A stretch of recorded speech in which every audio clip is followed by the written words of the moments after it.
Bon, on va poursuivre notre méditation sur le plan de rédemption de Dieu pour nous. Lors de nos deux dernières méditations, donc on s'est penché un peu sur Adam, la généalogie de Seth, on a vu la vie d'Enoch, la vie de Noah, on a parlé de Ruth, on a aussi un peu parlé du jardin d'Éden, c'est-à-dire que le jardin d'Éden est en lui-même la Torah. On voit que Noah a été placé lui-même et sa famille dans la parole, dans le verbe, le mot, c'est le sens du terme teva, qui veut dire arche. Et je vous avais dit qu'il y avait donc le sadé, et je me suis rendu compte après coup que je vous avais parlé de deux textes que j'allais vous lire pour parler des oiseaux des cieux. On avait vu un exemple dans Job, et je vous avais pas donné le deuxième texte. Alors je vous propose de corriger tout de suite l'erreur qui a été faite la dernière fois. Donc on a un autre texte qui nous est relaté dans le livre de l'Ecclésiaste et qui est un peu plus précis sur cette notion des oiseaux des cieux du Sadé, c'est-à-dire des esprits impurs du Sadé qui peuvent nous nuire. Parce que vous allez voir qu'à travers ce texte, on va comprendre qu'ils peuvent se servir même de nos paroles pour accuser les autres, les hommes, devant Dieu et devant ses anges. Alors, on va lire juste ce passage dans le livre de l'Ecclésiaste au chapitre 10 et on va lire le verset 20.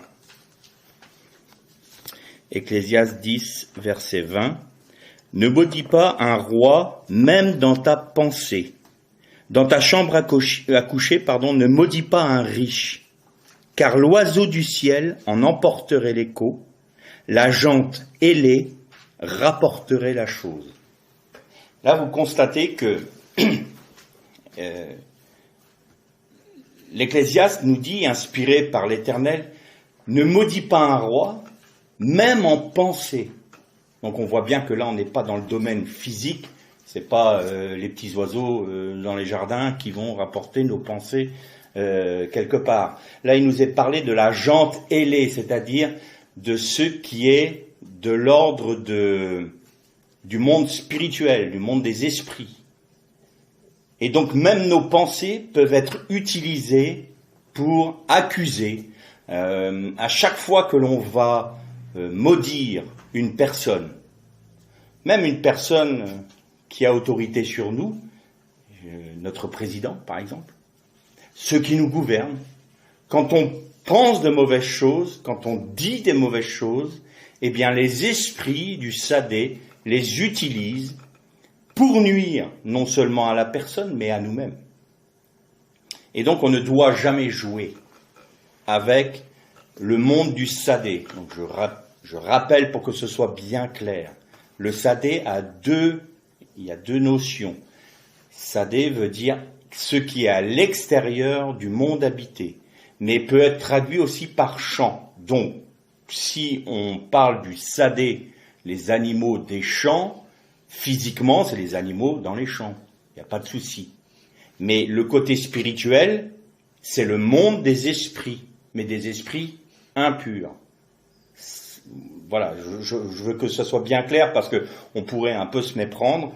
Et quand la Bible nous parle de l'oiseau des cieux, l'oiseau du ciel ou les oiseaux des cieux qui viennent du Sadé, qui sont là pour emporter nos pensées, emporter nos paroles, pour les utiliser, puisque c'est rapporter. Vous savez que rapporter quelque chose dans la Bible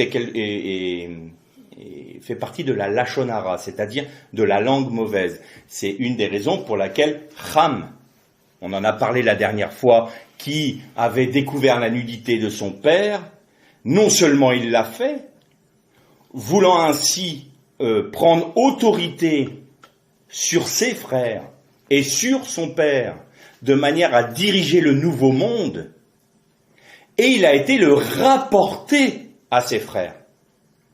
Donc, il a péché et il le rapporte à ses frères, c'est-à-dire qu'il a utilisé l'action qu'il a commise pour nuire non seulement à son père et à sa mère, et apporter de mauvaises pensées dans le cœur de ses frères.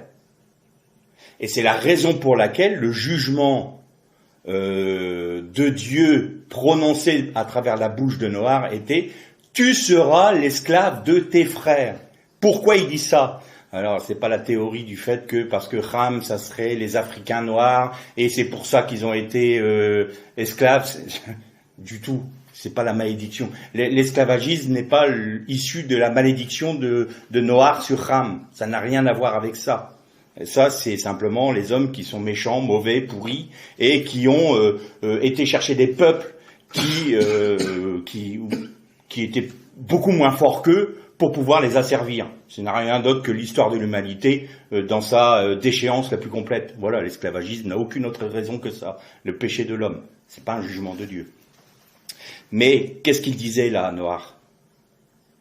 Puisque tu as voulu prendre autorité sur nous et que tu t'es élevé toi-même de manière à prendre autorité sur tes frères, donc sur toute ma descendance et sur ma vie même, alors je prononce contre toi une parole, tu seras esclave de tes frères. C'est toi qui vas leur être soumis. Et n'oubliez jamais, il a visé Canaan. Et Canaan, c'est pas... les Cananéens étaient originaires de Babel. Et là, on retrouve encore cette logique de la grande Babylone qui va prendre toute son ampleur, qui va arriver à son apogée et qui sera battue, vaincue et soumise au Messie qui viendra régner. Donc ça, il faut que ça soit bien clair pour nous. Donc voilà, un autre texte qui nous parle des oiseaux des cieux, et il y a toujours ce côté, c'est ça l'exégèse juive, il y a ce qu'on en a déjà parlé, le fardès, hein, le pshat, voilà, le remes, le sod, et toute cette exégèse juive qui nous dit que dans l'allégorie, dans le texte original, dans le texte littéral, j'ai envie de dire, dans l'allusif et le sod qui est le secret. Il nous faut toujours chercher le secret de la parole de Dieu par l'Esprit de Dieu. Autrement, on va lire une petite histoire bien gentille, puis on va pas comprendre. Là, le livre de l'Ecclésiaste, on pense que c'est poétique, voilà, oui, j'ai des mauvaises pensées, les oiseaux des cieux vont les en... Ça veut rien dire, si ce n'est qu'il y a une réalité spirituelle bien plus profonde qu'on ne peut l'imaginer. Nous, on s'arrête toujours au niveau matériel parce que nous sommes limités par nos 5 sens et par ce que l'on peut discerner, mais le monde est bien plus grand que cela, la création est bien plus riche que cela, que nos propres limites, et il y a des combats que nous ne soupçonnons même pas. Et pourtant, le monde physique est le champ de bataille des dominations spirituelles. C'est la raison pour laquelle l'Adam a été créé. Et c'est pour ça que l'Adam était un combattant, pas simplement un homme pour se balader dans un jardin. C'est Hollywood, ça. C'est pas du tout la parole de Dieu. Donc on avait parlé des oiseaux des cieux, on avait parlé de Noach, et on avait parlé un peu d'Abraham, et notamment le fait que c'était le même terme qui disait, comme pour Enoch, comme pour l'Esprit de Dieu qui se promenait dans le jardin, Abraham marcha avec Dieu, se promena avec Dieu. Il y a toujours cette pensée de communion intime avec Dieu dans le fait de marcher avec Dieu. C'est pas simplement obéir à ses commandements. On peut très bien obéir à la loi française par crainte d'être puni. Mais ça ne veut pas dire qu'on va aimer celui qui a fait la loi. On est bien d'accord. Un roi peut donner des édits, des décrets auxquels on doit se soumettre, mais on se soumet par obligation, par peur d'être puni, plutôt que le fait qu'on aime le roi et qu'on veut lui plaire. Et Dieu nous a édicté des lois, non pas des enseignements, pour nous conduire dans le vrai chemin de la vie, pour nous apprendre à pouvoir mener notre vie ici-bas de manière à faire sa volonté. C'est ça, simplement. Et donc on a le choix. Soit on obéit par peur, parce qu'on ne veut pas être perdu. Mais on n'obéit pas par amour pour lui. Ce que veut Dieu, ce que cherche Dieu, ce ne sont pas des enfants qui sont terrorisés par lui. Ce qu'il cherche, ce sont des enfants qu'il aime parce qu'il est leur Père, simplement.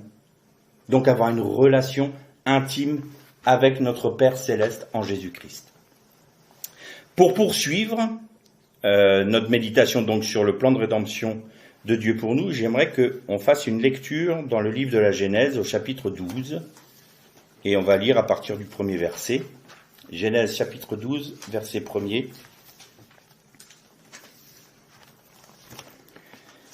Le Seigneur dit à Abraham, « Va-t'en de ton pays, du lieu de tes origines et de la maison de ton père, vers le pays que je te montrerai. Je ferai de toi une grande nation, et je te bénirai. Je rendrai ton nom grand, et tu seras une bénédiction. Je bénirai ceux qui te béniront, je maudirai celui qui te maudira.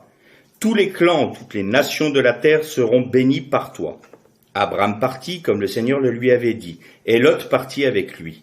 Abraham avait 75 ans lorsqu'il quitta Haran. Abraham prit Sarai sa femme et Lot son neveu avec tous les biens et les gens qu'il avait acquis à Haran. Ils partirent pour le pays de Canaan et ils arrivèrent en Canaan. Abraham traversa le pays jusqu'au lieu de Sichem, jusqu'au Térébinthe de Morée. Alors, sur beaucoup de traductions, vous aurez jusqu'aux plaines de Morée. Alors, plaines, je ne sais pas où ils ont été pêcher ça, mais il n'est pas du tout parlé de plaines. Bon, peu importe. Les Cananéens étaient alors dans le pays. Le Seigneur apparut à Abraham et dit, « Je donnerai ce pays à ta descendance. » Abraham bâtit là un autel pour le Seigneur qui lui était apparu, puis il leva le camp pour se rendre dans la montagne, à l'est de Bethel. On arrêtera là notre lecture. Non, on continue, on finit la phrase. Il dressa sa tente entre Bethel à l'ouest et le Haï à l'est. Il bâtit là un autel pour le Seigneur et invoqua le nom du Seigneur. Abraham repartit en se rendant par étapes vers le Néguev. Que se passe-t-il ici? La dernière fois, on avait constaté que dans le plan de rédemption de Dieu, il y avait eu l'événement justement du péché de Ham. Et que de ce péché étaient ressurgis les Néphilim, et le premier d'entre eux qui était Nimrod, qui était le premier Gibor sur la terre des vivants, c'est-à-dire le premier héros, comme ça a été traduit. Et Nimrod avait soumis la terre entière, tous les habitants de la terre, à son autorité, et son autorité était basée sur le fait de se rebeller contre Dieu. Donc l'ensemble de l'humanité s'était rebellé contre Dieu. Alors, pas toutes, parce qu'il n'est nul doute que dans cette humanité-là réunie, il y avait encore cette généalogie de Shem et de Japhet. Mais ils étaient pris dans ce monde-là, dans cette unité mondiale, qui avait pour objectif donc de se rebeller contre Dieu et de retirer à Dieu toute autorité sur sa création. Et Dieu suscite le Père des nations, le Père de la nation d'Israël, et on avait évoqué le fait que Dieu voulait susciter un peuple parmi les peuples, de manière à ce que ce peuple soit la matrice de son Messie. On ne change pas, Dieu n'a pas changé d'idée, c'est toujours révéler son Messie dans l'humanité. Pourquoi? Parce que le rôle du Messie dans l'humanité, c'est de régner sur l'humanité. Et ça, on arrivera donc au millénium et après les nouveaux cieux et la nouvelle terre. Donc que fait Dieu? Il suscite un homme, Abraham. Alors dans la tradition juive, il est dit qu'Abraham chercha dans toutes les pensées religieuses de son temps qui était le ou les vrais dieux. Alors ça, c'est la tradition juive qui nous en parle. Et à un moment, l'Éternel se révèle à lui comme étant le Dieu créateur de toutes choses. Et on nous dit que le père d'Abraham fabriquait des idoles. Abraham détruisit toutes les idoles de la maison de son père et fut condamné par Nimrod à être jeté dans la fournaise. Ça, c'est pas écrit dans la Torah, c'est dans la tradition orale juive. Alors après, on en prend ou on en laisse. Ce n'est pas fondamentalement biblique, enfin, basé sur un texte toraïque, mais la tradition orale était là aussi. Voilà. Ça ne contrevient pas du tout au texte biblique d'ailleurs. Et c'est pour ça que il a été délivré donc de la fournaise et que son frère, ne sachant pas trop s'il devait suivre Nimrod ou Abraham, a attendu qu'Abraham soit sauvé de la fournaise, le cas échéant, et au moment où Abraham est sorti de la fournaise, Haran, donc son frère, a dit, eh bien moi aussi je suis mon frère Abraham, pardon. Et Nimrod lui dit, puisque tu le suis, tu le suivras dans la fournaise. Et c'est là que Haran est mort. Et c'est la raison pour laquelle Abraham prit Lot avec lui pour aller dans le lieu que Dieu allait lui montrer. Il arrive donc de la ville de Haran, qui est une ville au nord d'Israël, donc aujourd'hui serait située en Syrie actuelle, et il descend vers Israël, le pays de Canaan. Et là, il s'arrête. Dans beaucoup de traductions, c'est donc les plaines de Morée. Là, la traduction que l'on a dans notre Bible hébraïque, c'est les térébintes de Morée, c'est déjà plus précis.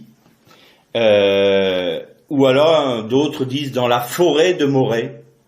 Bon, le texte hébraïque nous parle d'un chêne, un arbre. C'est Elon Morée. Et Elon, si on le décortique un peu, s'écrit Aleph, Lamed, il y a un Vav et un Nun. Alors le Vav et le Nun peut être un diminutif. Mais littéralement, on peut le traduire par l'arbre de l'Éternel. Donc il arriva à l'arbre de l'Éternel, Morée. Chêne en hébreu se dit Elon, pas de problème. Mais, avec une vision spirituelle, Elon veut dire arbre de l'Éternel. Et Morée vient de la racine Yara. Et la racine Yara veut dire enseigner, montrer le chemin, une pluie, tirer une flèche. Et il y a un mot que vous connaissez tous qui a la même racine, c'est Torah. En d'autres termes, et en paraphrasant, Abraham, obéissant à l'Éternel.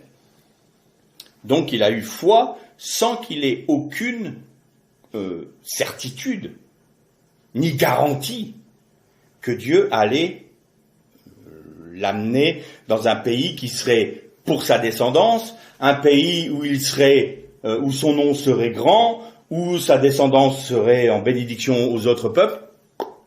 Il ne pouvait pas le savoir. C'est que par la foi. Il a cru en l'Éternel. C'est la raison pour laquelle on peut dire que Abraham marcha avec Dieu, se promena avec Dieu, parce que il a appris à avoir cette intimité avec Dieu qui lui faisait avoir confiance en Dieu. Aussi simple que ça. Et donc il arrive au pays, et avant d'entrer, il arrive à l'arbre de l'Éternel qui lui enseigne la Torah de l'Éternel. On retrouve à nouveau là la pensée initiale de l'Adam qui est placée dans le Gan Eden, c'est-à-dire dans la Torah de Dieu. On retrouve Noach qui se retrouve placé dans la Torah de Dieu.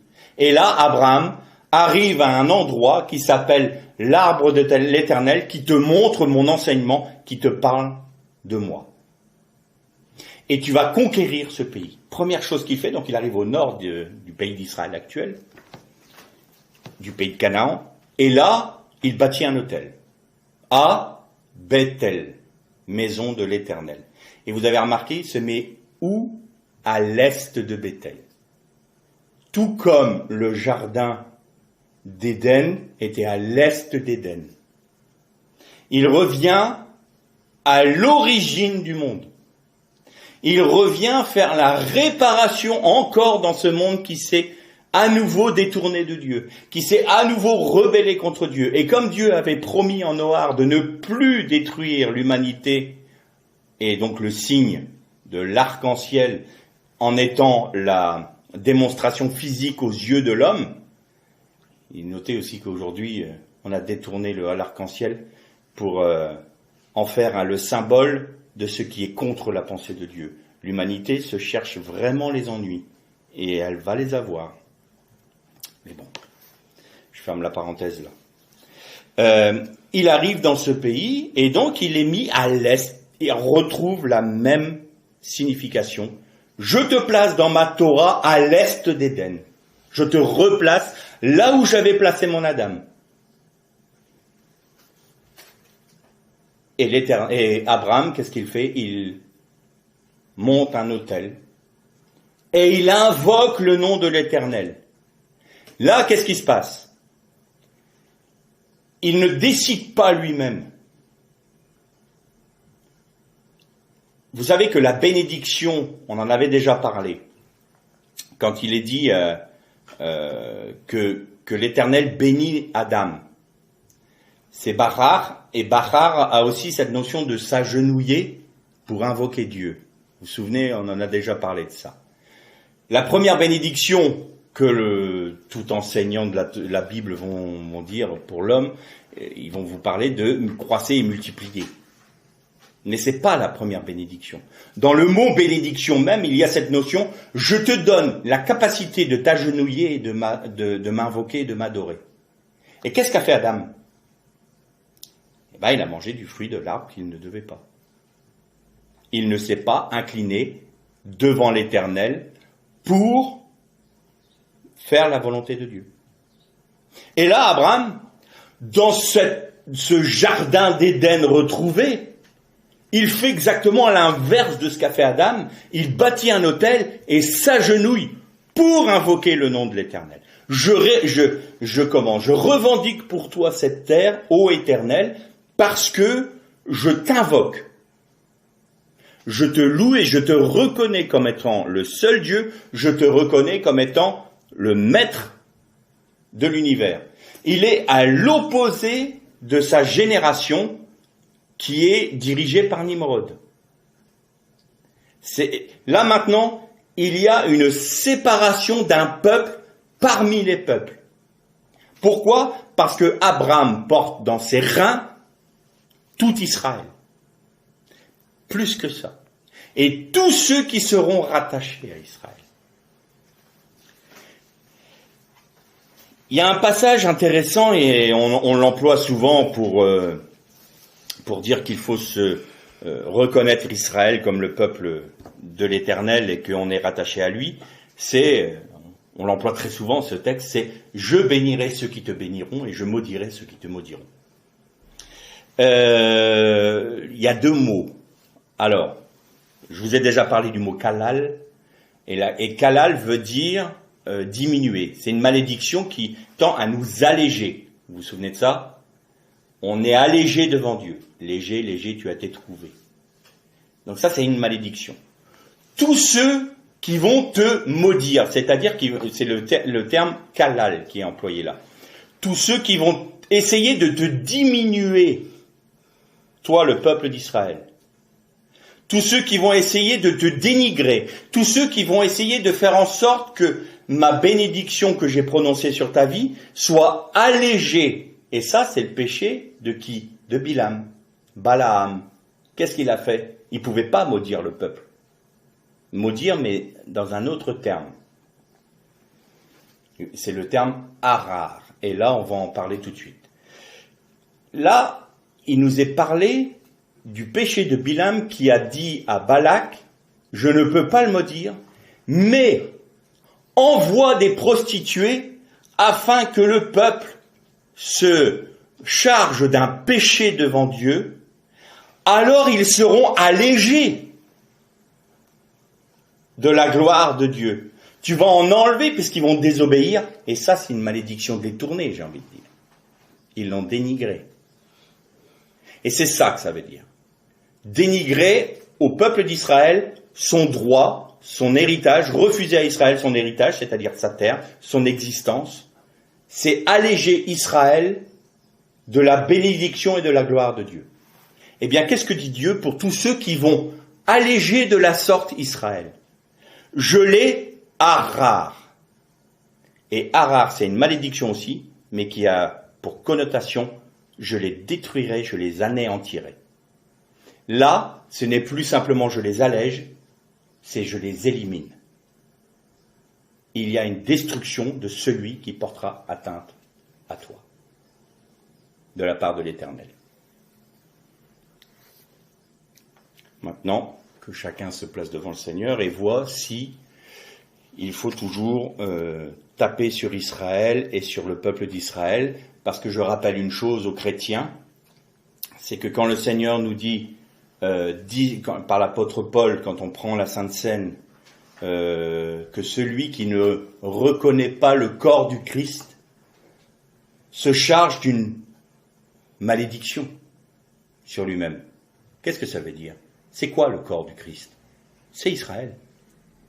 Et ceux qui sont rattachés à Israël. Si on ne reconnaît pas Israël, on rejette notre propre corps. On rejette le corps du Christ. On se rejette soi-même.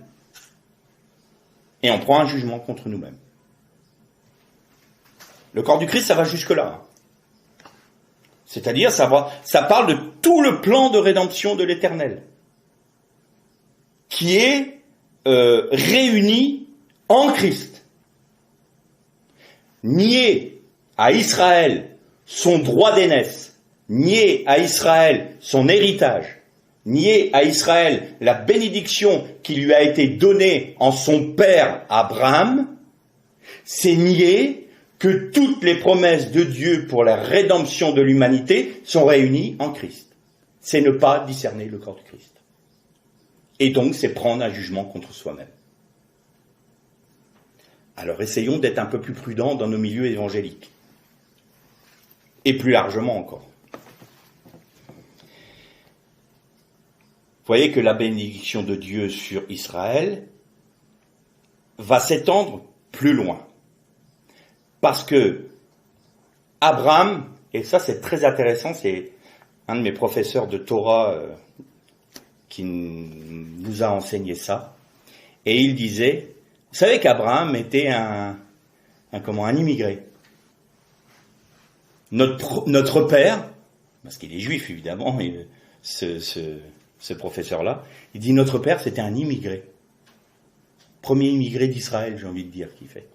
Et pourquoi c'était un immigré? Pourquoi c'est quelqu'un qui venait de Babylone? Pourquoi c'est quelqu'un qui venait de Babel? Eh bien, pour une simple raison. Il dit, c'est que toutes les nations ont vocation à se rattacher à Abraham parce qu'ils sont tous des immigrés. Et lui qui est juif, non messianique, était en train de nous parler dans son cours du fait que se rattacher à Israël, tous ceux des nations qui reconnaissaient le Dieu d'Israël. Ruth, on en a parlé la dernière fois, tous ceux qui reconnaissent en l'Éternel le Dieu du peuple d'Israël et qui dit « Je ferai de ton peuple mon peuple et de ton Dieu mon Dieu ». Voilà, on retrouve cette notion-là. Je bénirai ceux qui te béniront, je maudirai ceux qui te maudiront.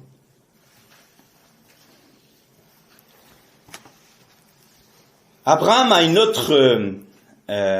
autre dimension. Vous savez que dans la Bible, il y a toujours une typologie.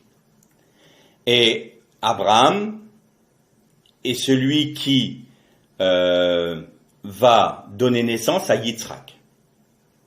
Et là aussi, c'est très intéressant parce que vous voyez que le nom de Sarai devient Sarah parce qu'il lui est rajouté la lettre He, et Abraham devient Abraham parce que à lui aussi lui est rajouté la lettre He. Et les lettres He, c'est les deux lettres, c'est la lettre de l'esprit, du souffle de l'esprit de Dieu, et c'est les deux lettres du tétragramme. Et Abraham est une typologie du Père. Sarai est une typologie de l'esprit, ou de la matrice plutôt, dans laquelle est semé le Messie. Et le Messie est typologiquement Yitzhak.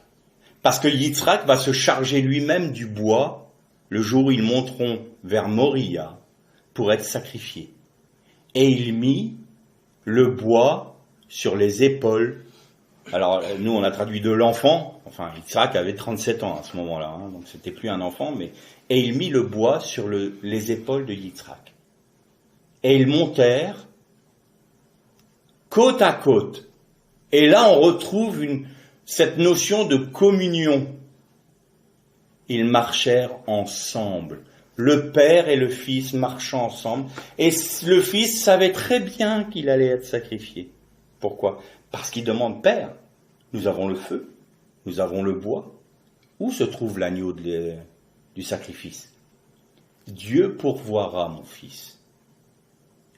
Et dans la tradition juive, les rabbins nous disent, et Yitzhak comprit à ce moment-là, que c'était lui l'agneau du sacrifice. Et qu'il demanda à son père, Père, ligote-moi, mais attache-moi fermement, de manière à ce que je ne puisse pas me débattre lorsque le couteau m'entaillera, parce que si je me débats, ton sacrifice ton korban, ne serait pas pur devant Dieu. Et c'est pour ça qu'on appelle la Hakeda, la ligature des Yitzhak. Donc on a le fils, on a le père, et puis on a un personnage particulier qui s'appelle Eliezer. Et qu'est-ce qu'il fait Eliezer ? Il va chercher une épouse pour Yitzhak. Qu'est-ce que ça nous montre cela ?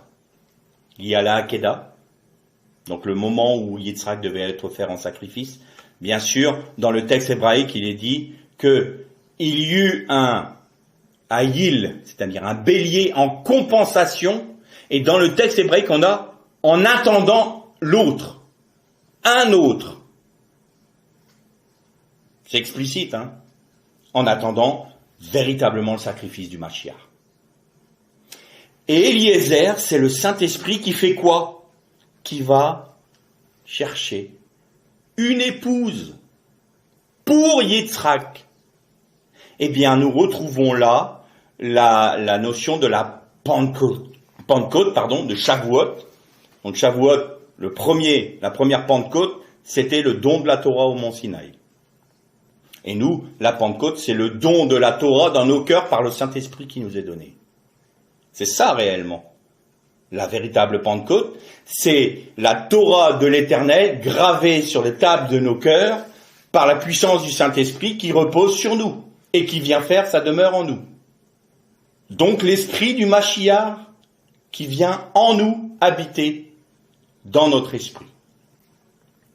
Et le Saint-Esprit, en convainquant les hommes de péché, de justice et de jugement, rassemble du milieu des nations l'épouse du Messie et les rattache aux promesses d'Israël et les bâtit.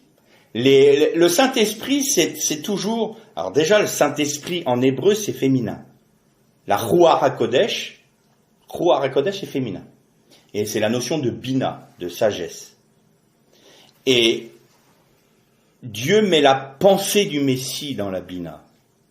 Et c'est la Bina qui crée toute chose par le Messie. Dans le Messie. Pour le Messie. En quelque sorte, le Père met la semence dans la matrice maternelle, et la matrice maternelle fait croître l'enfant en son sein. Eh bien, le Saint-Esprit agit ainsi. La Torah de l'Éternel est semée dans notre esprit par le Père, et le Saint-Esprit fait croître ce Messie, le Christ, dans notre vie. Et là, nous retrouvons Galates 2:20. J'ai été crucifié avec Christ. Ce n'est plus moi qui vis, c'est Christ qui vit en moi. Ma vie présente dans la chair, je la vis dans la foi au Fils du Dieu vivant. Ça veut dire quoi ? Ça veut dire maintenant, il y a une seule condition pour que cette œuvre du Saint-Esprit s'accomplisse dans ta vie. C'est ton acceptation. soit tu acceptes que cette graine messianique semée en toi puisse croître par la puissance du Saint-Esprit, mais pour ce faire, il va falloir que tu acceptes la discipline du Saint-Esprit. Vous avez noté qu'une femme enceinte ne peut pas manger ce qu'elle veut, ne peut pas faire ce qu'elle veut. Elle fait tout pour que l'enfant grandisse de la meilleure manière dans son propre sein. Elle fait tout pour que son enfant soit en bonne santé. Je parle d'une mère, vraie mère, hein.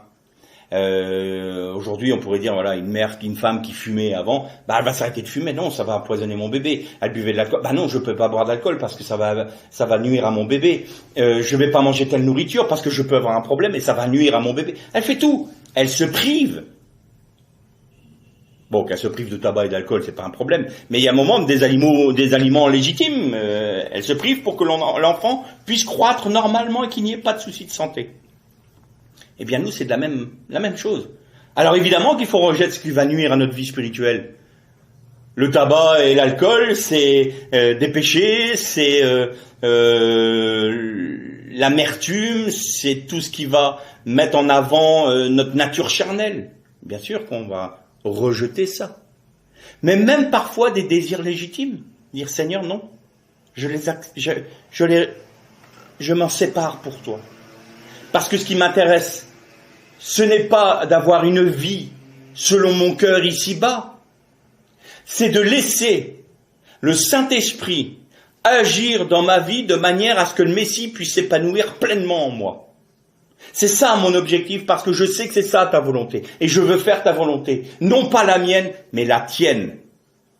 Et là, c'est refuser une nourriture, même légitime, si le Seigneur nous le demande. À l'inverse, on peut dire, Seigneur, je veux bien rejeter tout ce qui est néfaste pour ma vie et celle de mon enfant, je paraphrase, hein, donc tabac, alcool, mais quand même, pour ce qui est légitime pour moi, je refuse de m'en séparer. J'estime que non, je veux pas. Alors Christ pourra croître jusqu'à une certaine mesure dans votre vie, et sa croissance s'arrêtera là. Elle s'arrêtera où ? Elle s'arrêtera là où vous mettrez vous-même vos limites. Là où nous mettons des limites à Dieu, nous mettons des limites à la croissance du Christ en nous. Si nous ne mettons pas de limites dans notre vie, il n'y aura pas de limite à ce que le Saint-Esprit nous remplisse totalement de la vie du Christ. Voilà ce dont nous parle Abraham. Et ça aussi, ça fait partie du plan de rédemption de l'Éternel. Là, à travers Abraham, qu'est-ce que l'on voit ? On voit une personne à qui Dieu dit « Lech lecha » va vers toi, va pour toi. Où ? Tu sais pas. Imaginons, vous êtes chez vous, vous avez acheté une maison, vous avez bien préparé, tout est bien. Puis le Seigneur te dit, tu te débarrasses de tout ça, ta famille, tes amis, ta vie, et prends la route. Je vais où ? T'occupe pas, prends la route. C'est ce qu'a fait Abraham. Il avait la foi, il avait confiance en Dieu. Il savait que Dieu allait le conduire là où il fallait. Et où était le but ? Alors le but, entre guillemets, mais où était le commencement du but de Dieu ? Les chênes de Morée. Elon Morée. L'arbre de l'Éternel qui te donne ma Torah. Donc ma Torah, ça veut dire aussi qui te donne la direction. Comme une flèche. Yara, c'est tirer une flèche. Et vous savez que dans le désert de Juda, ce que faisaient les soldats et même parfois des bergers, ils tiraient des flèches pour suivre les directions. Parce qu'on peut se perdre dans le désert de Juda. Je vous en ai parlé avec les collines et les vallons. C'est incroyable. Donc là, ils tiraient des flèches et suivaient les flèches qu'ils avaient tirées. Et on a gardé ça encore, nous, aujourd'hui, dans notre société moderne, j'ai envie de dire. Comment est-ce qu'on montre une direction ? Par une flèche. Si vous voulez aller à Paris, vous avez une flèche qui vous indique la direction de Paris. Si vous voulez aller à tel bord, c'est une autre flèche. C'est toujours des flèches. Et ça vient de là.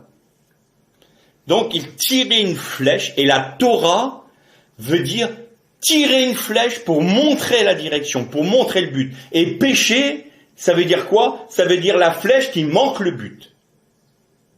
Donc péché, littéralement, veut dire ne pas suivre la direction que nous montre la flèche qui s'appelle la Torah. Et la Torah, et Yara veut dire aussi la pluie. Et c'est pour ça qu'on trouve dans les bénédictions de l'eau et dans le temple où il y a aussi la cérémonie du puisage de l'eau dans le bassin de... j'ai oublié, dans le sud de la ville de Jérusalem, il y a Bethesda, Siloé. Merci Yannick. Dans le bassin de Siloé. Et pourquoi? Parce qu'il y avait des prières de bénédiction particulières pour que Dieu apporte ça, la pluie, en son temps. Il y a différentes pluies. La pluie qui vient du vent du nord, qui est plus froide, la pluie du sud. Il y a pour ce qui est des oliviers, des vignes, des chênes. Il y a des pluies qui sont particulières pour les cultures en Israël. Et notamment, nous retrouvons cette notion-là dans les noces de Cana, où il est dit qu'il y avait 6 vases remplis d'eau. C'était la pluie de la Torah. Bon, c'est juste pour faire une petite digression là. L'Éternel dit donc à Abraham de suivre ce chemin-là. Évidemment, après, Abraham est humain. Il a fait ses fautes aussi. Il est parti en Égypte. Il a dit que, parce qu'il y avait la famine dans le pays, il est parti en Égypte, il a fait tout un périple, mais même dans ses erreurs, vous noterez une chose très intéressante. Abraham étant le père d'Israël, il vient placer un autel au nord d'Israël, au centre d'Israël et au sud d'Israël. Il part en Égypte et il revient en Israël par le chemin qu'ont emprunté les Hébreux lorsqu'ils sont sortis. En fait, qu'est-ce qu'a fait Abraham? Il est venu conquérir spirituellement le pays avant même que sa descendance ne soit née. Et Israël, quand ils sont venus conquérir le pays de Canaan, ils ont repris le chemin d'Abraham par les autels qu'il avait placés. Et la conquête du pays s'est faite de cette manière-là. Vous voyez que même dans les histoires de la vie d'Abraham, tout est lié à ce plan de rédemption. Tout y est. Et on retrouve encore ce fameux Lot qui est avec Israël, qui est avec Abraham, mais sans vraiment l'être, et puis qui est attiré par le monde quand même. Il va à Sodome. Là, on voit bien ceux qui sont sauvés, mais comme à travers du feu. On retrouve toute l'histoire, non seulement d'Israël, mais même du christianisme aujourd'hui. Ceux qui veulent le salut, mais en veulent pas plus. On veut quand même profiter de notre vie. Donc, Sodome, allez, je vais tourmenter mon âme à cause du péché. Vous comprenez, les hommes, c'est pas bien ce qu'ils font. C'est pas bien. Mais de là à tout abandonner, non, faut pas être extrémiste. Bon, ne sois pas extrémiste. Par contre, si tu retiens ta vie ici, tu vas la perdre. Tu vas perdre ta récompense. C'est ce que nous dit l'apôtre Paul. Il sera sauvé comme à travers du feu, mais il aura perdu sa récompense. Eh bien, ça, c'est Lot. Et puis, il se passe quand même quelque chose d'intéressant. Je vous ai dit que Eliezer, en typologie, était le Saint-Esprit. Et Eliezer veut dire « Dieu est mon secours ». Et quand Lot a été...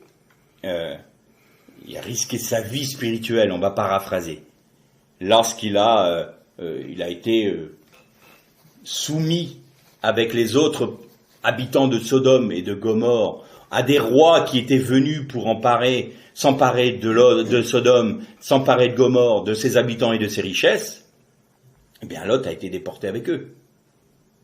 Ils ont été soumis, et notamment la parole nous fait bien comprendre qu'un des 5 rois était Nimrod lui-même. Il faut savoir que Nimrod, il est contemporain d'Abraham, faut jamais oublier ça. Et donc, il était un des 5 rois qui est venu attaquer les rois de Sodome et Gomorrhe et des 5 villes. Et Lot, il est embarqué sous l'autorité de qui? Du Nimrod, sous l'autorité de l'impie. Il est sauvé comme à travers du feu, mais comment? Eh bien, l'Éternel est mon secours. Vous allez me dire, mais attendez, Abraham, il est dit que Abraham prit 318 de ses plus braves serviteurs pour aller délivrer Lot. Où est-ce que tu vois, toi, qu'Éliézer était dans le coup? 318 hommes. Valeur numérique du mot Éliézer. 318. Dieu est mon secours. C'est pas Abraham qui a secouru Lot. C'est Dieu est mon secours. Qui est l'Esprit de Dieu dans des hommes pour sauver ceux-là même qui ne veulent pas se soumettre à Dieu. Et ça, c'était une alerte pour Lot. Il aurait dû comprendre à ce moment-là, mais qu'est-ce que j'ai fait? J'ai abandonné le fait d'habiter avec mon oncle Abraham, à qui a été donné toutes les promesses de l'Éternel. J'abandonne ma vie, terminé, je ne retourne plus à Sodome.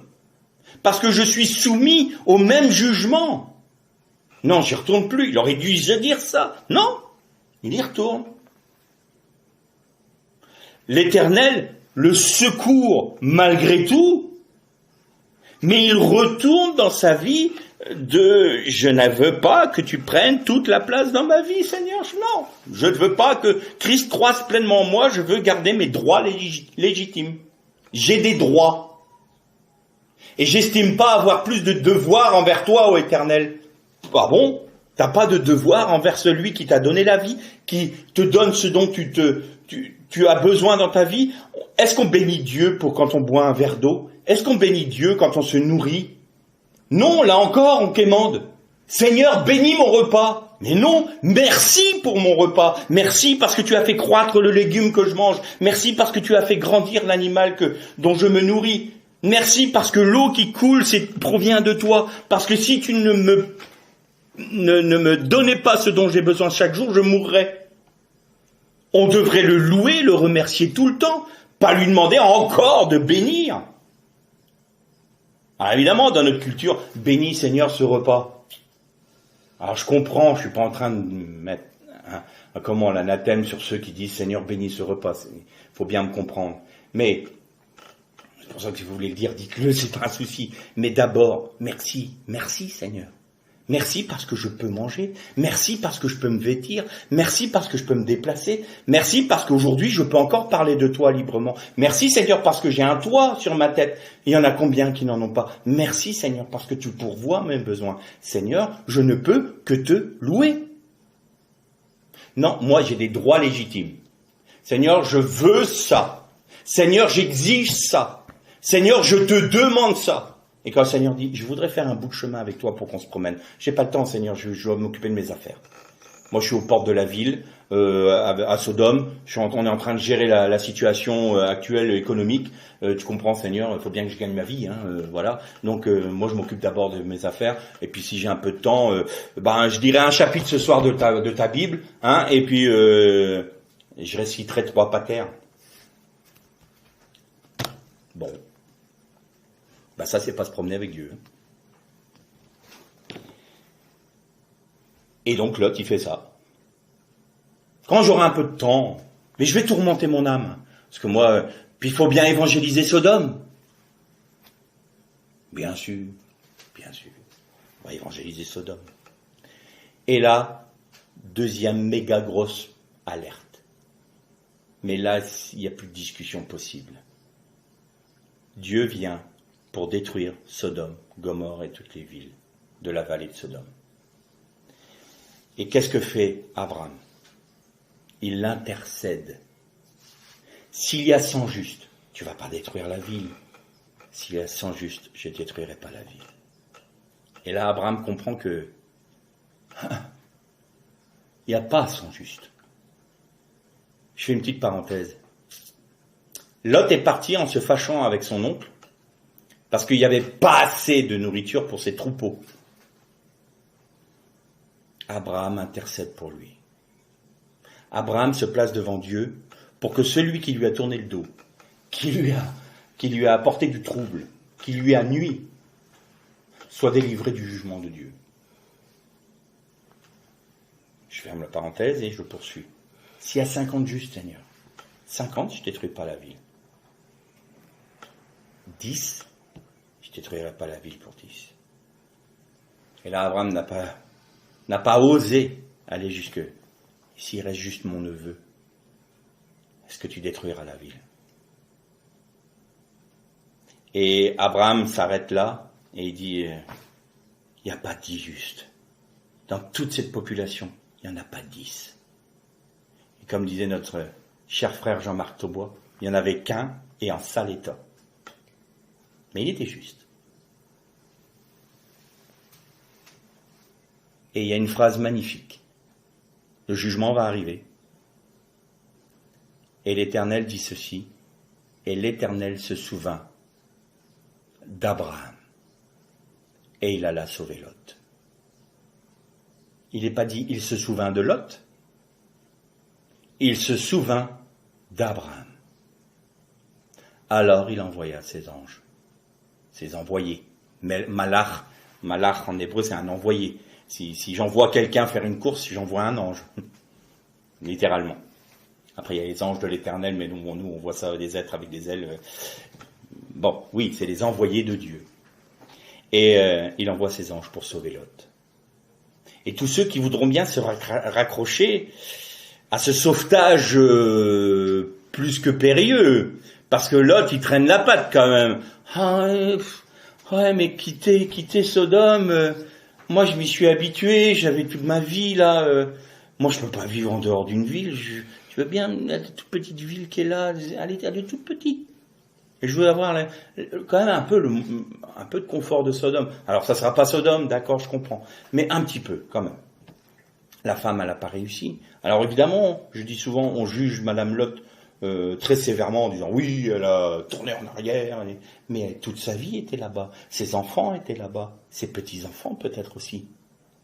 C'est ça aussi qu'il fallait accepter. Parce que les gendres de Lot, quand Lot leur a dit, il faut vraiment nous suivre, parce que là, il va y avoir un jugement, il va y avoir un déluge de feu sur Sodome, ça va être terrible. Qu'est-ce que nous dit la Bible? Il parut aux yeux de ses anges plaisanter. Oh, ce Lot qui nous parle du Dieu de son oncle, là, et qui vient nous dire avec ça, ah, mais alors lui, c'est un bigot de chez bigot, il est pénible. Je l'aime bien, hein, mon beau-père, hein, surtout qu'on s'amuse bien avec lui. Il a sa religion, mais il est pas très différent de nous, quand même, malgré tout. Mais alors, quand même, il y a des moments où il me saoule, hein, quand il commence à me parler de sa religion. Et qui vient nous dire qu'on va être jugé, que ça, oh, c'est pénible. Et bon, allez, c'est encore Monsieur Lot qui vient nous dire qu'on va être jugé. Oh, allez, c'est bien mon petit bonhomme. Mais nous, on est jeunes, nous, on va refaire le monde, tu vas voir comment on va faire croître Sodome. Allez, toi, t'es peut-être un vieux, tu commences un peu à radoter, mon petit bonhomme. Et oui, il radote. Allez, on reste là. Restez là. La femme de Lot se retourne, elle est changée en statue de sel, c'est-à-dire en quoi? Elle est changée, elle est devenue immobile. Elle a été stoppée et elle est devenue stérile. Parce qu'elle a regardé ce qui était en arrière. Elle est retournée, comme nous dit l'apôtre Paul, comme le chien qui retourne à son vomi. Elle n'a pas aimé Dieu jusqu'à se sauver elle-même. L'attrait de Sodome était trop fort pour elle. Donc elle est devenue stérile et immobile. Et elle est devenue un monument de la stérilité et de l'immobilité et du manque de vie quand on se détourne de Dieu. Et Lot, il est juste sorti avec 2 de ses filles. Et quand il a vu le déluge de feu, il n'a même plus voulu aller dans la petite ville d'à côté. Il s'est mis dans une caverne et là, on bouge plus. C'est ça qui va se passer. Pour ceux qui sont sauvés comme à travers du feu, ils vont tout perdre. Parce qu'ils ne se seront pas attachés à faire en sorte que les œuvres de l'Esprit en eux puissent bâtir la nouvelle Jérusalem. Ils ne seront pas l'épouse du Messie. Ils seront sauvés, mais ce ne sera pas l'épouse du Messie. C'est un leurre de croire que toute l'Église, parce on est membre et qu'on a une carte de membre d'une Église, on fait partie de l'épouse du Christ. C'est pas vrai, ça. Ça, c'est un mensonge. C'est faire croire aux gens qu'ils n'ont pas besoin de se soumettre à Dieu. Qui régnera avec Christ? Ceux-là seuls qui font la volonté de mon Père. Si vous ne voulez pas faire la volonté de Dieu, vous ne régnerez pas avec Christ. C'est aussi simple que ça. Et vous n'aurez part au jugement de l'Éternel. Bien sûr, il vous gardera du jugement, il gardera votre âme, il gardera votre salut. Dans la mesure où vous ne vous détournez pas comme la femme de Lot, où vous rejetez même pas le salut. Parce que nul ne peut vous ravir de la main du Christ, mais vous pouvez en sortir. Attention aussi. On n'est pas chez les bisounours ici. Hein. Là, on est en train de parler de choses viriles. C'est spirituel, mais attention, on ne plaisante pas. Au début, on a besoin de lait, mais il y a un moment, il faut manger de la nourriture solide. Et la nourriture solide, c'est pour les hommes forts. Donc, faire croire que parce qu'on est membre d'une église, de telle ou telle dénomination et tout ça, je fais automatiquement partie de l'épouse. Non. Vous avez le salut. Merci Seigneur. Mais si vous voulez régner avec Christ, vous devez perdre votre vie, chargez-vous de votre croix chaque jour, accepter la mort à vous-même, acceptez que la discipline du Saint-Esprit agisse dans votre vie de manière à ce que vous puissiez laisser la croissance du Christ s'opérer de manière complète en vous. Alors, vous êtes l'épouse du Christ. Mais vous régnerez que si vous êtes fidèle dans cette œuvre-là jusqu'au terme de votre vie. On peut être vainqueur pendant 10 ans et la dernière année ne plus l'être. Être vainqueur, c'est accepter chaque jour la mort à soi-même. Être vainqueur, c'est accepter chaque jour de porter sa croix. Être vainqueur, c'est accepter chaque jour de ne pas faire sa volonté, mais celle du Père. Et seulement celle du Père. Ça ne veut pas dire qu'on ne se trompera pas, ça ne veut pas dire qu'on ne peut pas faire des erreurs, c'est pas ça que je suis en train de dire. Je suis en train de dire que c'est une question de volonté, c'est une question de prise de décision. Ça nous incombe. Le Seigneur ne nous imposera jamais ce chemin-là. Il nous le propose. C'est nous qui l'acceptons, qui ne l'acceptons pas. C'est aussi simple que ça. Et le Seigneur ne nous condamnera pas, enfin ne nous critiquera pas, ne nous dira rien si on ne le fait pas. On a le droit. Mais à l'un sera donné 10 talents, à l'autre 5, à un autre 1. Qu'est-ce qu'on en fait? Qu'est-ce qu'on fait? Et ça, c'est toute la vie d'Abraham.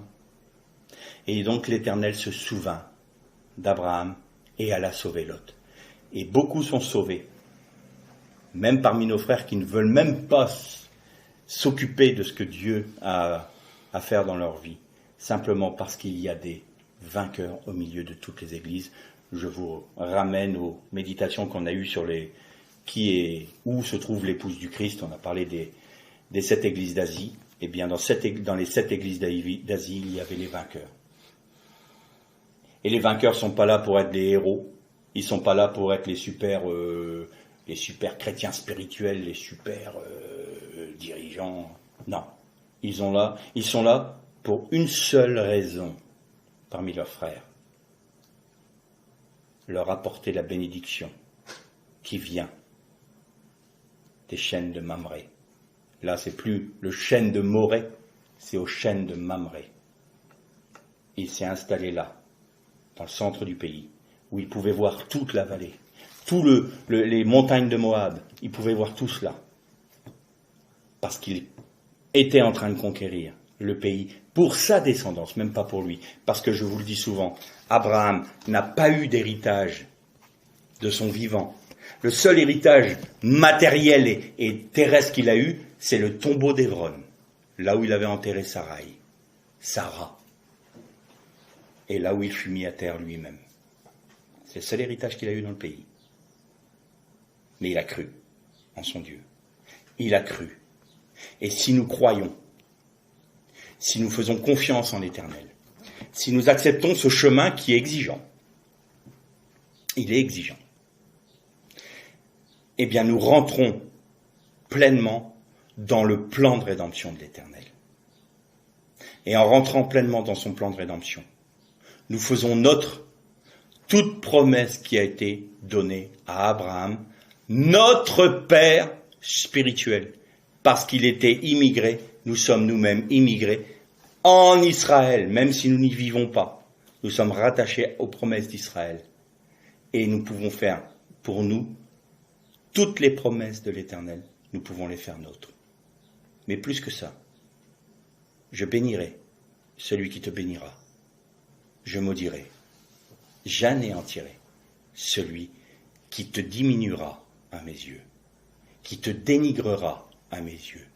Ça fonctionne aussi pour ceux qui sont rattachés en Israël en Jésus-Christ, parmi les nations. C'est pour ça que toucher à la prunelle de Dieu, on nous dit que c'est Israël, mais Israël, l'Israël spirituel, j'entends. La communion entre l'Israël génétique et l'Israël de la foi. Je bénirai celui qui te bénira, je maudirai celui qui te maudira. On poursuivra la prochaine fois. Lech Shalom.